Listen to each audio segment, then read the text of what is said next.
is. Do you have it in you to make it epic? Well, if you're trying to answer the question by comparing it with Fury Road, the answer is no. I mean, Fury Road is the pinnacle of the genre where action speaks louder than words, serving the audience's main desire to see that defying stunts non-stop.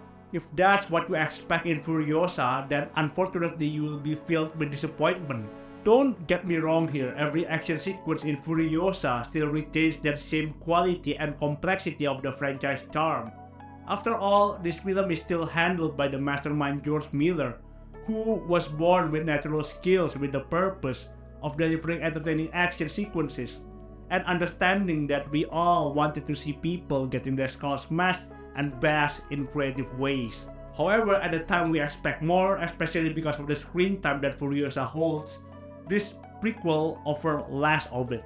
But let's get back to the question though. Do you have it in you to make it epic? What Dementus asks here is about Furiosa herself. Does she have a story to tell? Does she have an interesting experience to tell and structure it as an epic tale to share toward the audience? If that's the case, then the answer is yes. After all, Fury Road had already proved that she's the main highlight in the movie, creating a positive representation of women that you might claim the film to be a feminist action movie. This film, Furiosa, extends that theme beyond by telling her origin story. Tracing back from when she was a kid, we see Furiosa snatched away from her home by motor gangs, leading to deep hatred for committing revenge, as well as looking how she will climb up the rank to become the most important person in Citadel, fleshing out her personality into complex character through various events that made her an imperator on Fury Road. The performance from both Anya Taylor-Joy and Ayla Brown is absolutely what I hope to see. They embodied a different Furiosa instead of just being a copycat of Charlize Theron's performance. Distinctly differs themselves to create a coherence in the character development. Ayla Brown especially sees the highlight of the film. While Anya Taylor-Joy shows the cold-blooded Furiosa, Ayla Brown arcs get the heavy transformation of a reckless kid, slowly experiencing pain that crushes her inner soul like mutants in the wasteland. A hard task, and her delivery absolutely nails that. Shout out also to Chris Hemsworth to prove that he finally could portray something different. He actually has the potential to embody a different role, and it's so refreshing to see him playing as a villain for the first time after playing heroic characters for an extended period. And let's jump into the strongest aspect of the film, the script.